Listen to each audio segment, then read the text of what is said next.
pessoa! Seja muito bem-vindo, muito bem-vinda à segunda temporada aqui do Minutos da Confiança, que é essa série tão especial que a gente faz aqui. E este podcast ele é com oferecimento de Fox X Pro, o fungicida que é a evolução da confiança. E nesse episódio aqui, nós vamos falar sobre os desafios do produtor para mais uma safra que se inicia. E para falar com a gente sobre isso, estou aqui com um trio aqui, ó. Ximena Vilela, que é gerente executivo de desenvolvimento de mercado aqui na Bayer. O Eric Cancian, gerente de lançamentos na área de proteção de plantas, também da Bayer. E o Paulo Jerônimo, meu xará, que é gerente executivo de vendas da Seed Growth. A Ximena, só para vocês terem uma ideia aí do background da turma, Ximena é engenheira agrônoma pela Universidade Federal de Lavras, onde também fez seu mestrado e doutorado. O Eric é engenheiro agrônomo pela Universidade Estadual de Londrina, com MBA pela FGV também. E o Paulo é engenheiro agrônomo pela Universidade Federal de Lavras, também, colega ali quase, né? E possui MBA em gestão estratégica do agronegócio pela FGV. Pessoal, muito obrigado por estar aqui com a gente e sejam super... Na verdade, eu estou me sentindo super bem-vindo aqui, né, cara? Então, obrigado por estar aqui com a gente juntos no Agro Resenha. Não, a gente que agradece, né, Paulo? Assim, nós fizemos a temporada passada do Minutos da Confiança, vários comentários super positivos, e a gente entendeu que a parceria nossa da Bayer com o Agro Resenha tem surtido muito efeito, levando comunicação e conteúdo para o produtor. E por isso a gente está aqui na segunda temporada, né? Show de bola, é isso aí, cara. Agora não só patrocinado pelo Fox Expro, mas pelo Fox Supra também. Né? A gente vai ter oportunidade de falar dele depois. Isso aí também, né? Ximena, como é que tá? Tudo certinho? Tudo certo, uma satisfação estar aqui com vocês nesse bate-papo, com você, Paulo, Paulão, meu colega de universidade aí, né? Somos bairristas e o Eric também, né? Então, muito bacana estar aí batendo esse papo com vocês. Isso aí, legal. E aí, Xará, como é que tá? Cara, que é uma enorme felicidade estar aqui com vocês, né? Obrigado por convite, estar aqui hoje. E para mim, acho que o que motiva a gente estar aqui hoje é o que conecta com a nossa ambição, né? Que é gerar valor para o nosso produtor rural. Então, é um pouco do nosso... O que está por pano de fundo dessa discussão e o que vai conectar todo o nosso bate-papo aqui de hoje, né? Sem dúvida, cara. Muito bom. E assim, pessoal, sempre quando a gente começa um episódio novo e tal, eu gosto muito de saber um pouquinho da história de cada um, né? O Eric já contou, mas vai contar de novo aí pra nós. Mas vamos começar aqui, obviamente, com as damas, né? Vamos começar, Ximena. Conta um pouquinho de você aí, cara. Bom, você já falou um pouquinho da questão do background de profissional, né, Paulo? Mas eu sou mineira, natural de Lavras. Formada na UFLA com muito orgulho, né, Paulão? Sem bairrismo, né? Só um pouquinho, só um pouquinho. E para mim é uma satisfação estar aqui representando, né, as mulheres do agro. Então, a gente tem ganhado cada vez mais força no nosso meio. E tenho muito orgulho de ter escolhido essa profissão, né? E de estar aqui conseguindo bater um papo bacana com vocês sobre o agro. Sem dúvida. Né? Legal. E aí, Xará? Conta um pouquinho de você aí, cara. Não, bacana. Bom, como você falou já, né, Paulo? Sou engenheiro agrônomo, casado com uma agrônoma, pai de 2 meninas, né? E que falam em ser agrônomas também. Olha aí, que legal. Então é uma grande satisfação. Acho que a Ximena trouxe um ponto bacana do quanto essas mulheres estão fazendo a diferença e vão continuar fazendo, com certeza. Mas eu tive também, né, o orgulho de ser formado em Lavras. E desde que eu me formei, eu tinha um sonho de trabalhar em agricultura de larga escala e tive a oportunidade de iniciar minha carreira meses antes de me formar no Mato Grosso e fiquei lá por aproximadamente 20 anos, né? Então, eu trago essa agricultura do Cerrado e, consequentemente, brasileira com muita paixão e orgulho, né? Acho que, lógico, a gente trabalha numa empresa que também a gente tem muito orgulho, que é a Bayer. Mas esse pano de fundo, a gente realmente contribuir com o agricultor e também, por consequência, a agricultura é uma coisa que traz muita paixão, né? Você vê que nós aí, quando a gente está falando esse brilho no olho, é muito mais, realmente um propósito que a gente tem. Então, é uma grande satisfação estar aqui hoje. Realmente. Legal, cara. E é interessante que Mato Grosso é uma baita de uma escola, né, velho? Você chegou 20 anos atrás, você pegou uma mudança substancial na agricultura ao longo desse tempo, né, cara? Com certeza, com certeza. Eram tempos diferentes, né? Para quem esteve lá em 2005, né? Uma situação totalmente atípica e bem diferente do que a gente vive hoje, né? Mas, com certeza, eu acho que a gente tem uma grande oportunidade da gente mostrar o que a agricultura do Brasil faz, não só no Cerrado, mas em todo o território nacional, para o mundo, né? Como que a gente dá essa visibilidade do que é sendo feito, toda essa parte de sustentabilidade, que é muito bem fundamentada, né? Mas eu acho que tem espaço ainda para a gente melhorar a visibilidade de tudo isso que é feito. Show, legal. E aí, Eric, o que mudou do início do ano para cá? Eu continuo na mesma função, muito feliz, eu adoro fazer o que eu faço, mas trazendo, desde o começo eu sou de Santa Cruz do Rio Pardo, no interior de São Paulo, estudei na UEL, 12 anos de formado e 12 anos trabalhando na Bayer, em diferentes posições no marketing. Não posso falar que eu vi de tudo no marketing, porque é uma área bem ampla, mas passei por algumas áreas do marketing e fui colega do Paulão lá no Cerrado, morei no Mato Grosso, em Goiânia, fiquei 9 anos no Cerrado. E em 2019 vim para São Paulo, assumi diferentes posições dentro do marketing e hoje, desde a nossa última conversa, eu já estava na área de lançamentos, continuo na área de lançamentos. A gente tem um orgulho de ter sempre novidade, sempre novas propostas para o produtor, inovações que vão gerar valor, como o Paulão trouxe, né? E é uma satisfação enorme fazer parte desse processo, né? Show. Então, a nossa ambição é essa, levar valor para o produtor. E muitas vezes gerar valor para o produtor passa por trazer inovações, trazer novas ferramentas, novas tecnologias. E para quem gosta de novidades, é muito bacana fazer parte desse processo, né? Legal, legal. E a Bayer é uma empresa com muita inovação, né? E eu queria puxar agora, né, a gente está entrando aí para a safra 2022-2023. E recentemente eu estava conversando com um amigo e ele falava muito dessa questão que o planejamento, muitas vezes, ele é tão importante quanto a execução, né? Especialmente do ponto de vista técnico, mas também do ponto de vista econômico. Quer dizer, se você tem tudo muito bem planejado, você sabe onde... É o planejado e o executado, né, cara? Acho que é uma coisa bem interessante nesse sentido. E a gente sabe que quando o agricultor ele põe uma semente no chão, dentro daquela semente tem um pacote tecnológico, uma tecnologia muito avançada. A gente até conversava antes, né, Ximena, sobre isso. E só que ela sozinha, né, se colocar lá e deixar crescer, ela não dá resultado como deveria, né? Eu queria entender um pouquinho de vocês, o que deve estar no plano do produtor, né, nesse planejamento do produtor, quando a gente fala especificamente de proteção do teto produtivo da soja. O que ele precisa, antes de começar a safra, olhar e falar assim, não, a gente tem que traçar isso. O que vocês veem em relação a isso? Se você me permita, né, você foi falando aí, me veio na cabeça, não poderia deixar de citar nosso saudoso Dirceu Gassen. Ele tinha uma frase que, na minha visão, é fantástica, né? Que a gente vê, muitos agricultores vivem isso no dia a dia, que a produtividade é exatamente, diretamente proporcional ao nível de conhecimento implementado por hectare. Uhum. E conhecimento passa pela pessoa, né?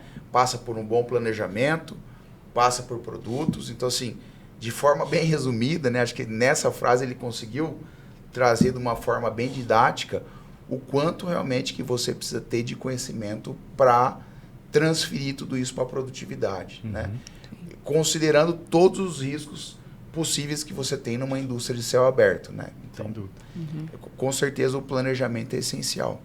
E trazendo com isso, né, Paulão, essa frase do Dirceu, a execução disso tudo estabelece um teto, né? Uhum. Todo o conhecimento aplicado, o planejamento bem executado, uma programação bem feita estabelece um teto. Então, quanto melhor for todo esse exercício prévio, maior é o meu teto de resultado. Daí para frente é uma execução. A execução 100% ela vai atingir o teto. Uhum. Então, assim, não adianta eu ter uma execução bem feita se eu não tiver todo o planejamento, conhecimento para elevar esse meu teto, né? Essa possibilidade de produtividade, rentabilidade e tudo mais. Então, começa com bom planejamento, aplicação de todos os conhecimentos, isso passa por um processo de evolução do conhecimento, né? Uma boa programação, apoio de empresas que podem ajudar o produtor, apoio de profissionais que podem elevar esse teto inicial. E a execução é outro desafio, né? Falando dessa questão do planejamento, o planejamento envolve muitas coisas, né? O produtor planejar uma lavoura, né? Tem maquinário, tem fertilizante, tem o defensivo, tem a semente, né? A primeira escolha dele, vamos dizer assim, é a escolha da semente, né? E essa semente aí, ela, como o Paulo mesmo disse, ela envolve um pacote tecnológico, um investimento. E para a gente fazer essa escolha da semente, o produtor fazer essa escolha da semente, né? Ele tem algumas premissas básicas para fazer essa escolha inicial desse planejamento da instalação e da semeadura de uma semente. Né? Primeiro, ele quer uma semente adaptada às condições climáticas dele ali da região. Primeiro ponto. Segundo ponto, o que o produtor busca? Altas produtividades, certo? Então, sempre um produtor está em busca de altas produtividades. E, consequência disso, hoje, os programas de melhoramento, eles buscam, principalmente, trazer altas produtividades para os materiais genéticos lançados no mercado. Isso tem um custo, né? Esses materiais genéticos novos com altas produtividades, essas variedades com altas produtividades, elas trazem, né, algumas questões de fragilidade do manejo fitossanitário que o produtor precisa estar muito atento também, né? Então, uma variedade produtiva, a maioria das vezes, ela é menos rústica, né? E ela é mais suscetível a problemas fitossanitários e, dentre eles, as doenças. Né? Então, o produtor precisa ter isso no radar para fazer um bom planejamento do manejo fitossanitário.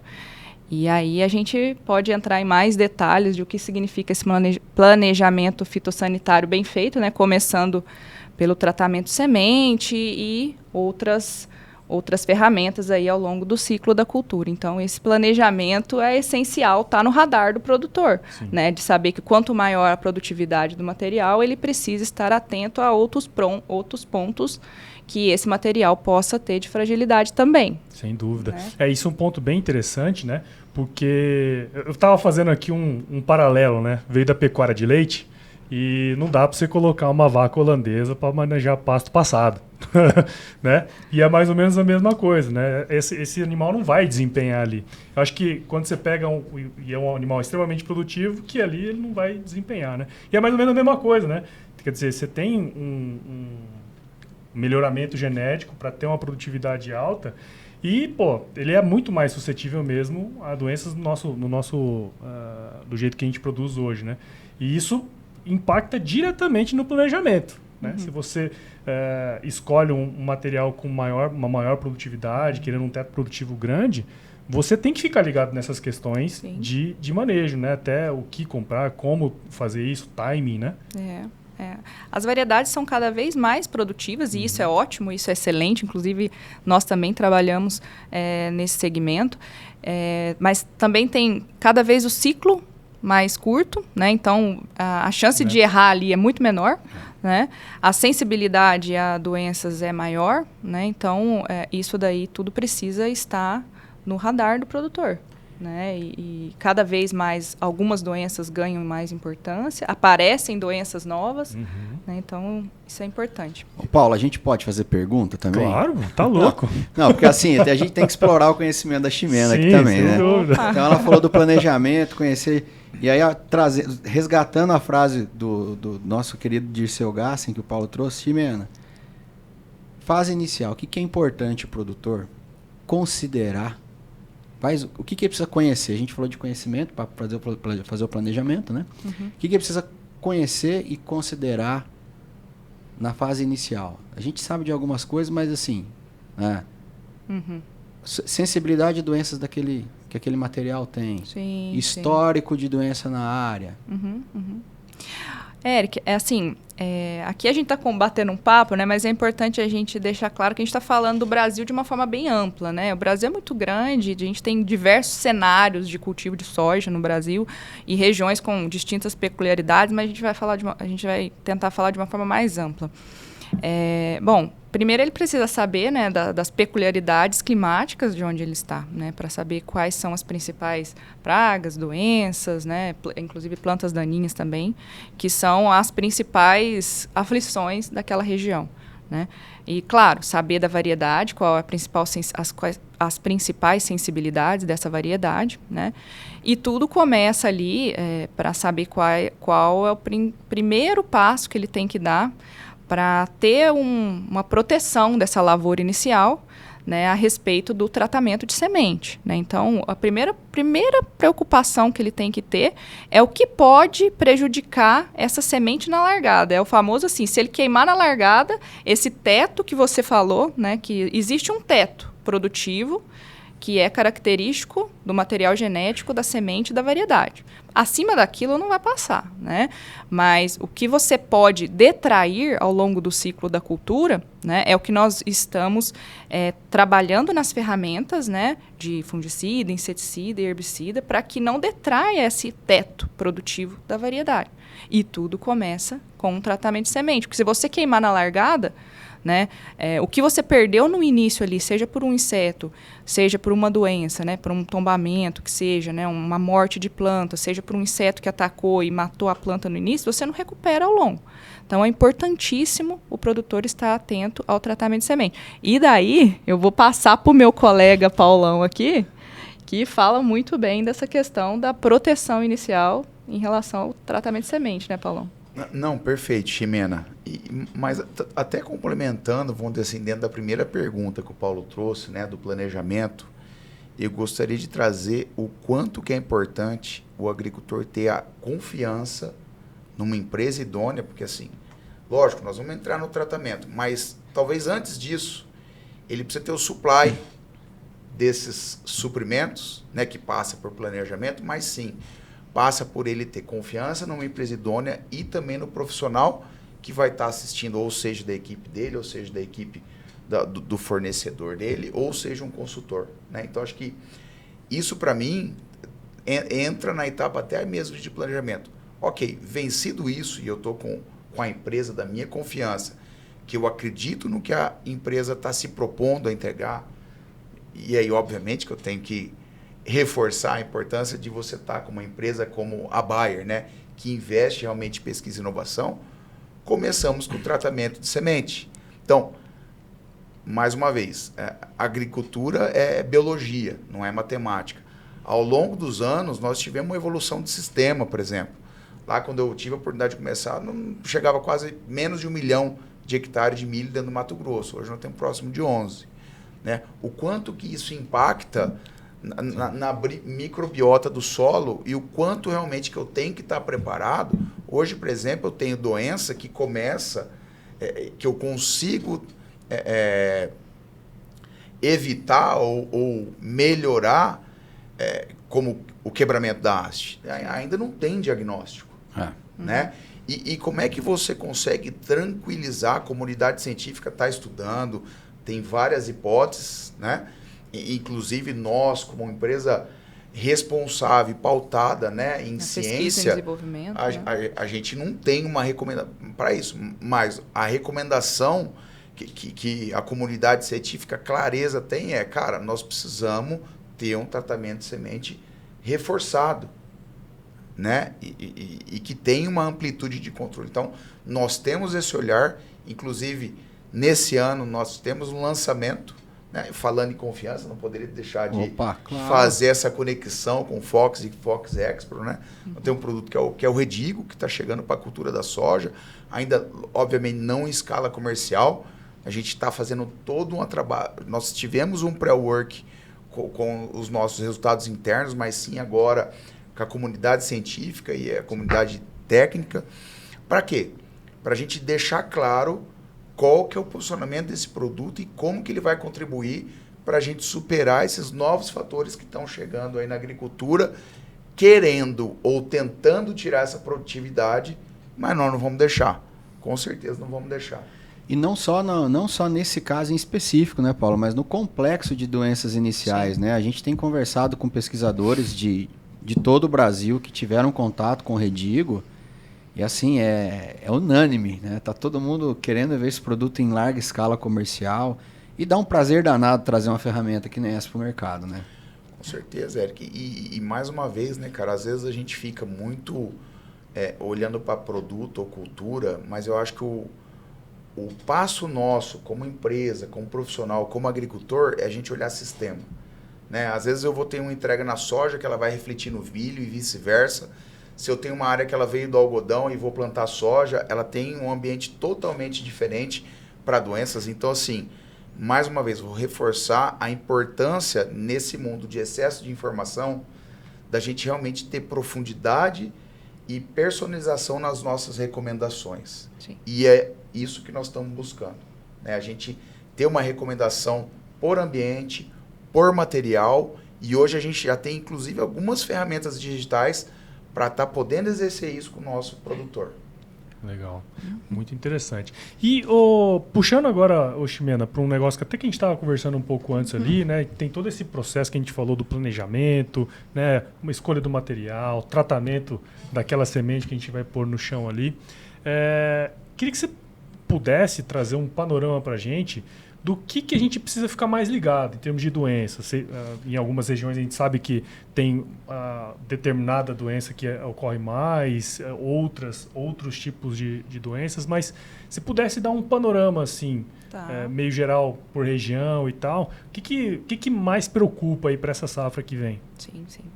Bom, nós temos um espectro de doença bem vasto no Brasil, né? Como eu disse, com peculiaridades, mas falando de uma forma, né, ampla, a nível de território nacional, a ferrugem da soja ainda é o grande drive que puxa as aplicações. Quando você pergunta ao produtor qual é a razão que ele aplica um fungicida ou qual é a principal doença que vem à mente dele, a ferrugem ainda é a principal doença.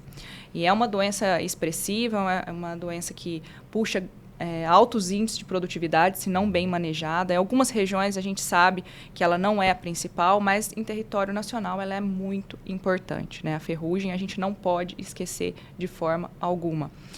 Em contrapartida, doenças, manchas foliares vêm ganhando expressividade em todo o território nacional. Principalmente mancha-alvo, né, nas regiões mais quentes, né, Mato Grosso e do meio do Brasil para cima, mancha-alvo vem ganhando expressividade. Nas regiões do sul, ela vem aparecendo também, em menor expressividade, mas também aparece.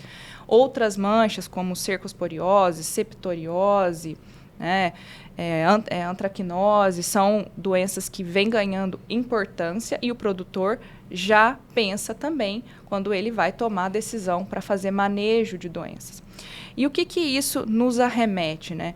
Então, voltando lá no início, né, da nossa discussão de planejamento, tendo isso em mente, né, o produtor precisa se organizar num manejo de doença como um todo. Isso envolve várias questões, mas falando aqui um pouco mais especificamente de manejo fitossanitário, o que a gente pensa, né, como o Paulão bem falou, né, nós como uma empresa de pesquisa que investe em pesquisa, desenvolvimento, não apenas só de ferramentas, de soluções de produto, mas também de levar a melhor recomendação para o produtor.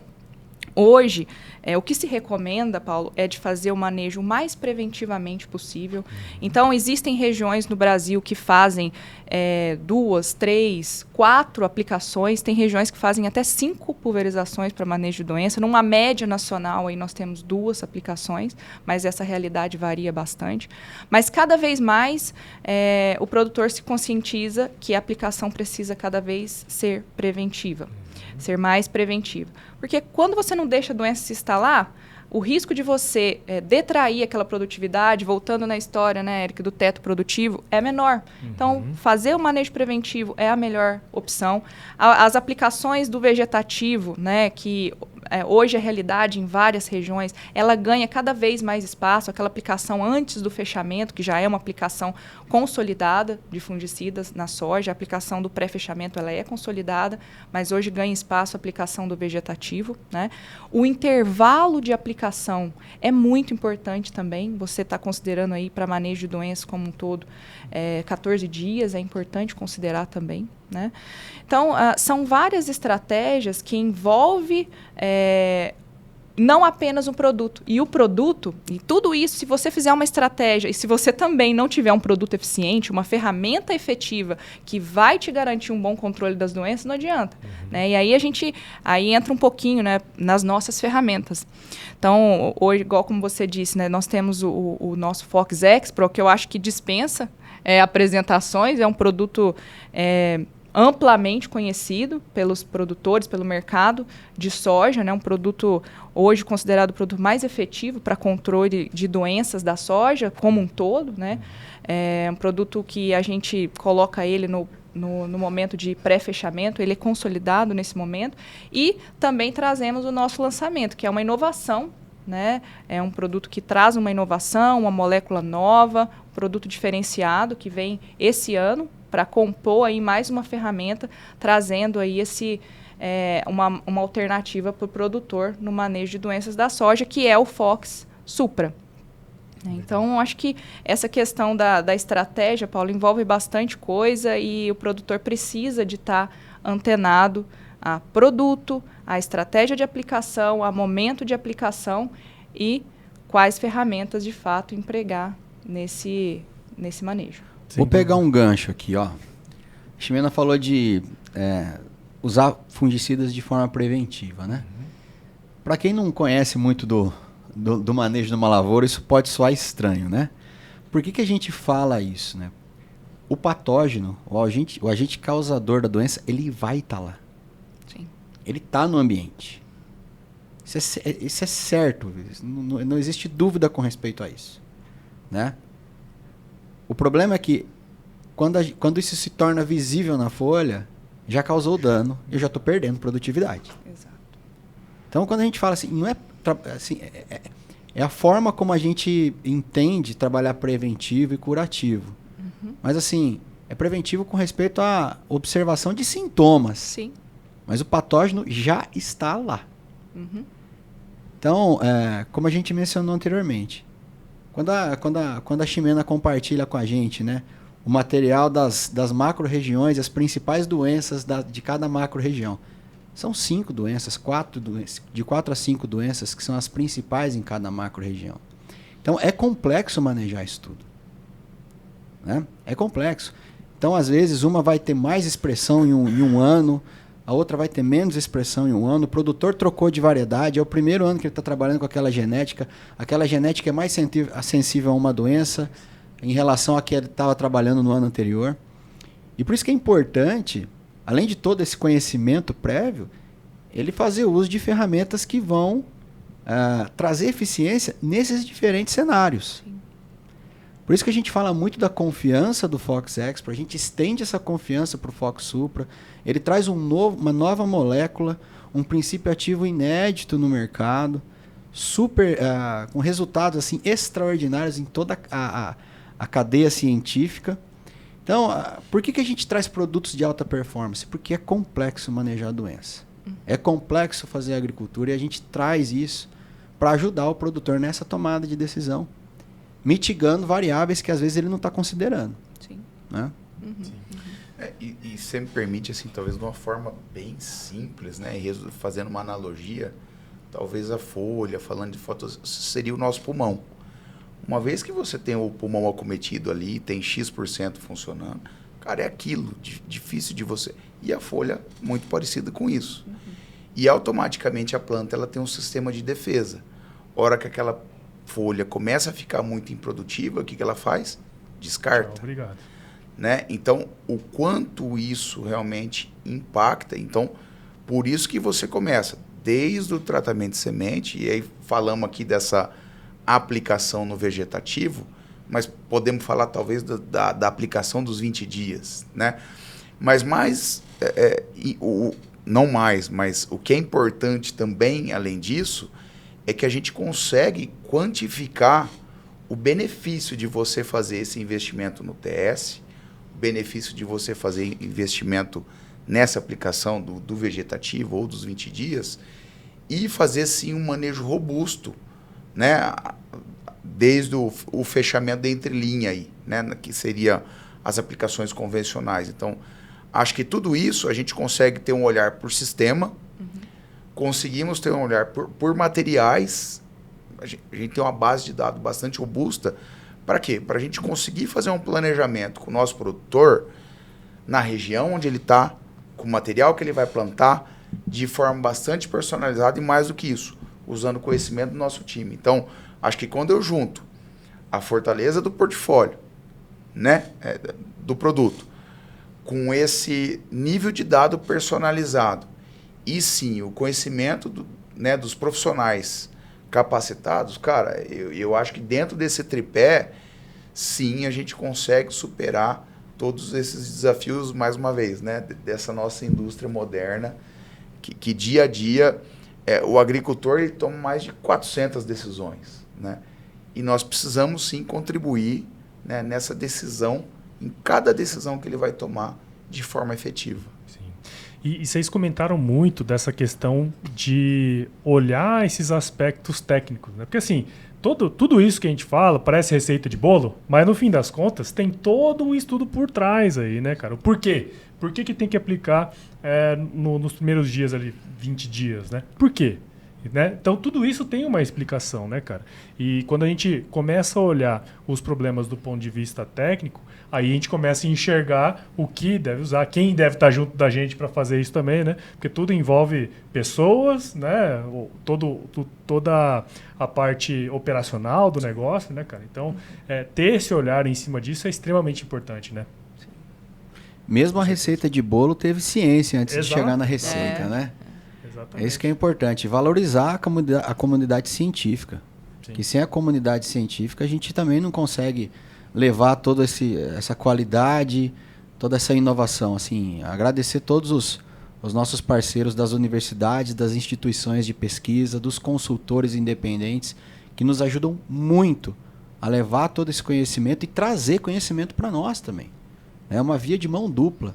Né? Eu estou até com a camiseta aqui do nosso grupo de pesquisadores, que nós chamamos de Buyer Experts, então, que realmente são experts no que fazem, né? Então, mesmo quando o produtor recebe uma recomendação de um consultor, ele fala, pô, mas tá aqui, tá tudo... mas porque teve muito trabalho para chegar naquilo ali também, né? Sim. Tem que valorizar esse conhecimento, né, que está sendo gerado, né, cara? E se me permite só mais um comentário nesse aspecto, né? E os desafios são diários, Sim, né? A gente, por exemplo, falou da quebra das hastes.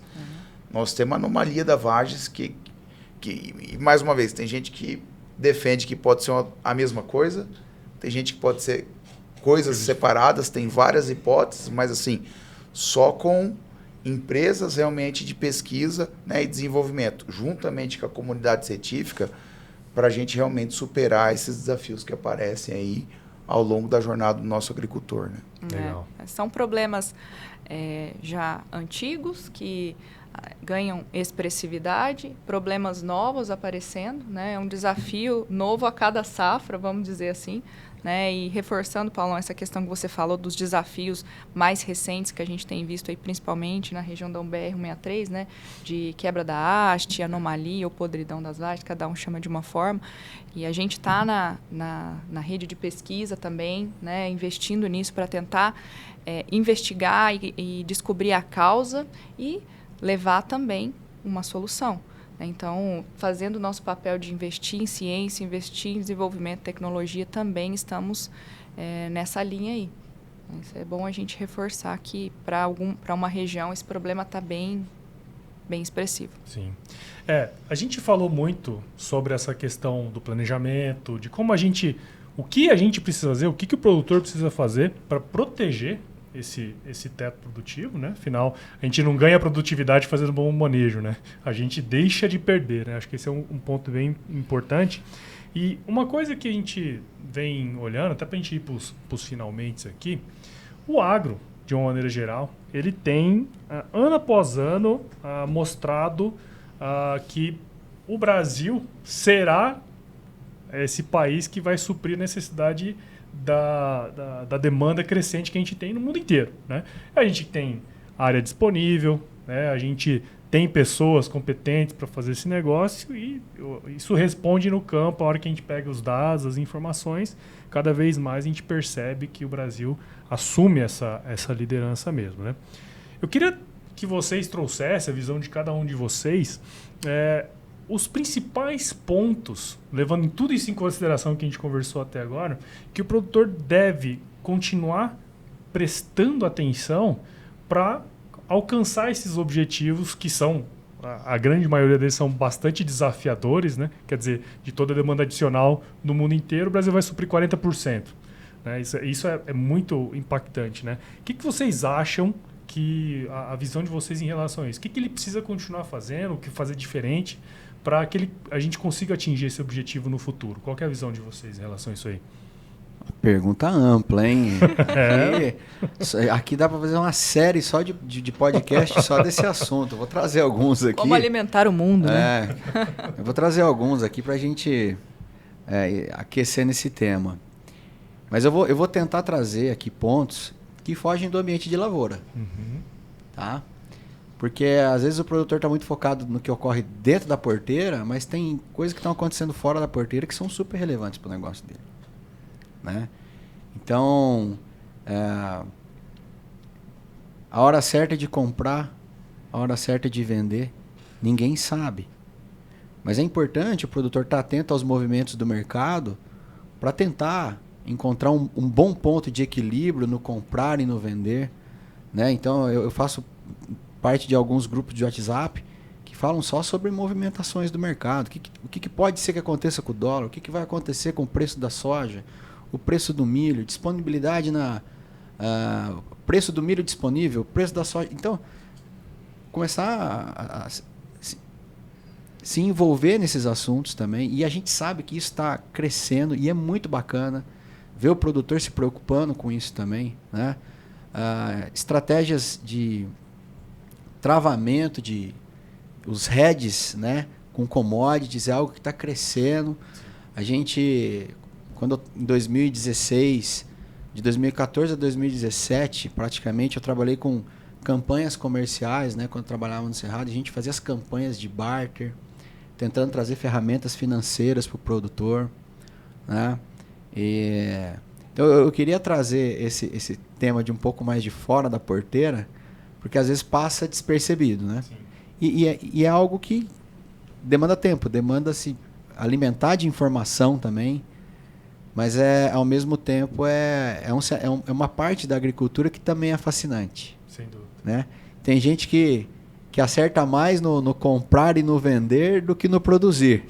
Imagina o cara que acerta na hora de comprar, na hora de vender e no produzir. Aí a gente tem o tripé perfeito, né? Isso aí. Eu estava recentemente, você falando isso aí, eu me lembrei, cara, que...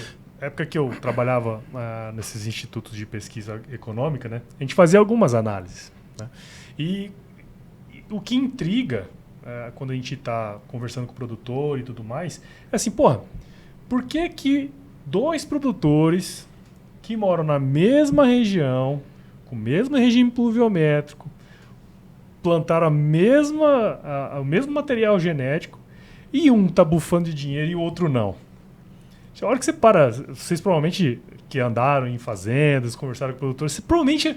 Cara, o que esse cara faz de tão diferente? Aí você vai na propriedade, operação. Cara, tudo muito parecido, os times e tal. E aí, quando você faz a análise desses 3 pilares que você comentou aí, que é custo, venda e produtividade, que é o que traz, quando você faz a conta, é o que dá a rentabilidade do negócio... Muitos produtores focam na produtividade, né? Tá tudo certo. Acho que a gente tem que cada vez mais melhorar o nosso sistema de produção. Só que quando o produtor foca na comercialização e nos custos de produção, se ele reduz 1% aqui no custo de produção, a margem dele aumenta mais do que se ele aumentasse 1% da produtividade. Mas aí que tem um detalhe também, né, Paulo? Tem custo de 1% na produção que impacta em 10% na produtividade. Por isso que eu estou falando. São as escolhas corretas, né? Exatamente, porque passa pela escolha correta do que você quer fazer e passa pelo planejamento que a gente falou lá no início, né, cara? Isso é um negócio muito interessante, porque a hora que você começa a olhar para esses três pilares, você começa a analisar o negócio, né, cara? Então, complementando isso, eu acho que era bem na linha que eu estava pensando assim mesmo, né? Eu acho que o produtor, para ter sucesso, né, para garantir essa tão almejada produtividade, esse topo da produtividade, né, ele precisa de conhecer ali a sua região, conhecer a realidade do cultivo dele, né, conhecer a cultura, obviamente, né, ter parceiros que também podem contribuir nesse conhecimento, agregar informação e, óbvio, fazer boas escolhas, né? Aí a gente falou fazer boas escolhas e isso inclui bons produtos, né?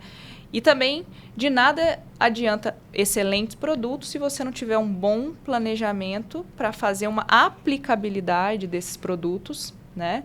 E extrair o melhor de cada um.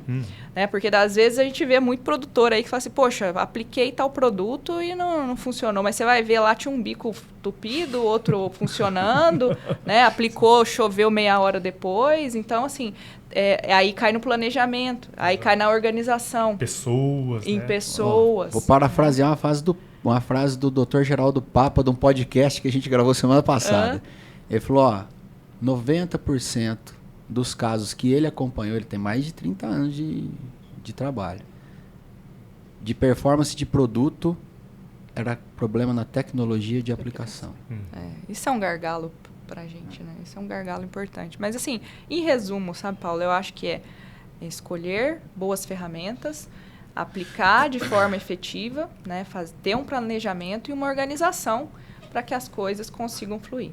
Né? E a gente sabe que hoje a gente tem modelos de produtores que fazem isso no Brasil, mas também a gente tem modelo do que não se deve fazer. Né? A gente tem discrepâncias muito grandes no país e, como você disse, né, a nossa missão aqui como agricultura do Brasil é alimentar o mundo. Né? Então, a gente ainda tem muita lenha para queimar e desenvolver e melhorar em tecnologia e estamos na parceria para ajudar o nosso agricultor brasileiro a alcançar essa média nacional de produtividade cada vez maior. Legal. Acho que o Eric e a Ximena já falaram bastante coisa, né?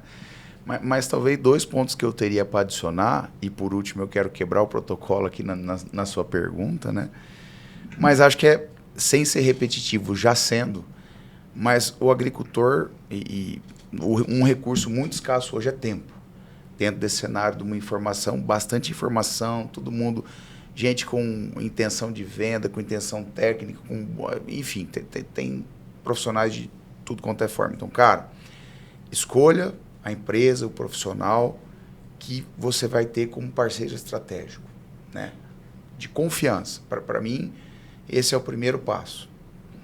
O segundo passo é uma informação de qualidade, né? Nesse mundo digital, ou com bastante embasamento científico, né, e com dados. Então, toda decisão estratégica que você vai tomar, seja para o planejamento da sua lavoura, seja para uma mudança de portfólio, seja para a escolha do material, cara, questione a empresa, o profissional, enfim, para vir com informação realmente fundamentada. Acho que isso, e aqui eu estou falando, né, dentro da minha família também, tem dos dois lados, são produtores, né? E eu participo de algumas decisões e eu vejo quanto que isso que faz diferença no dia a dia na tomada de decisão. E talvez, por último, eu falei que queria quebrar o protocolo, mas eu queria fazer um reconhecimento, né, para o nosso agricultor, porque muita coisa ele já vem fazendo. Então, assim, lógico, tem coisa que dá para melhorar, mas tem muita coisa que precisa manter. Então, por exemplo, você comentou do Brasil, é a visão do celeiro do mundo, é onde dá para crescer. Cara, show de bola. Porém, crescimento mantendo a nossa área preservada, com sustentabilidade. Então, assim, isso cara, isso nós já estamos fazendo. Já estamos fazendo, precisamos manter e mais do que isso. Precisamos dar visibilidade nesse pilar, né? O quanto o agricultor, a integridade, realmente a resiliência do agricultor é algo que me motiva e eu aprendo demais. Então, assim, tem muita coisa, né? Olhando para comportamento, para toda essa parte que a agricultura já é por si só, isso na minha visão, nós precisamos reconhecer o agricultor, porque nós vivemos numa agricultura tropical e talvez uma das palavras que a gente mais falou aqui foi de desafio, de mudança, de evolução, né? E o quanto que a gente precisa estar conectado. E a gente sabe que isso não é fácil e realmente o agricultor acorda motivado. Então fica aqui realmente o meu reconhecimento, né, de coração, de quanto de coisa boa e coisas que já vem trazendo muito resultado. Mas com certeza, como tudo na vida, sempre a gente tem aquele espacinho que dá para fazer diferente, que dá para a gente continuar evoluindo.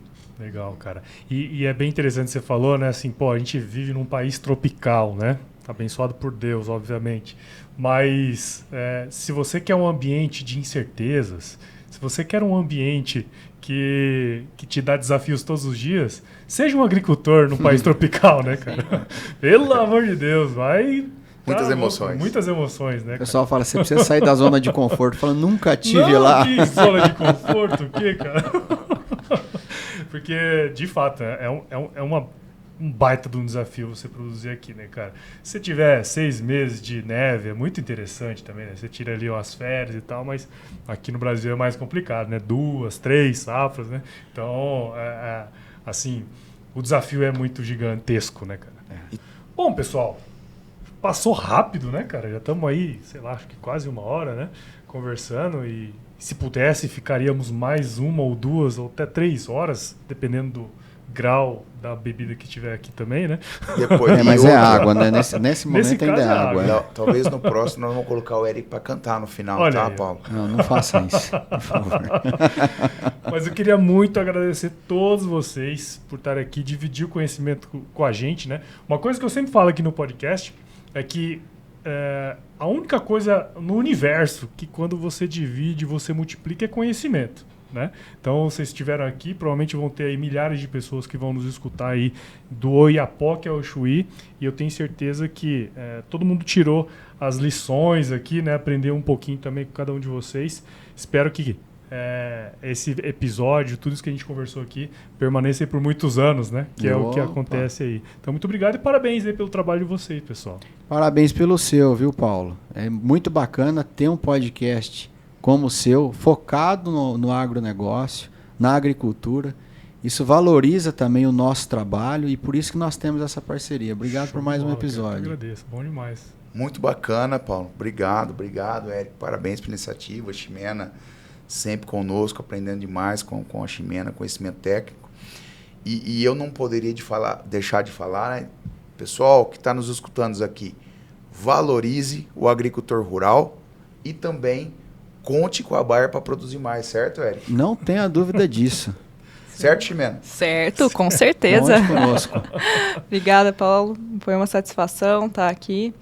Então, acho que meus colegas aí que falaram muito bem, né, dessa parceria que a gente tem e nosso objetivo principal, conta com a gente. E parabéns, quero dizer, o Eric falou no início ali a respeito do podcast. Eu sou uma grande consumidora de podcast, adoro, sou fã, parabéns. Eu corro ouvindo podcast, eu gosto de, às vezes, dirigir ouvindo podcast. Então, eu acho que é uma maneira excepcional de realmente você multiplicar conhecimento, otimizar, às vezes, um tempo que você não estaria fazendo outra coisa ali útil. Né? Então, bacana. Parabéns e muito obrigada pelo convite. Show de bola. Muito bem. Então, para você que ouviu ou assistiu esse episódio até agora, essa série de episódios ela está disponível no feed do AgroResenha. Então, se você quiser seguir o podcast, a gente está disponível em todas as plataformas. Considere compartilhar esse episódio com alguém que você acha que tem que saber isso tudo que a gente comentou aqui. O podcast ele cresce na medida que você participa junto desse processo aqui junto com a gente, né? Então, siga a Bayer aí nas redes sociais também. Basta procurar lá por @agrobayerbrasil, Instagram, Facebook, YouTube. E siga o AgroResenha Podcast também para ouvir esses episódios aqui. A gente está disponível na Apple Podcasts, Google, Spotify, Deezer, todas essas plataformas. E visite o site da Bayer também, o www.agro.bayer.com.br. Tá certo? Pessoal, obrigado de novo. Fiquem com Deus. Valeu, abraço. Boa safra, Obrigada, pessoal. abraço. Obrigado, Paulão. Bom Valeu. retorno para Tamo Mato Grosso. junto. É isso aí.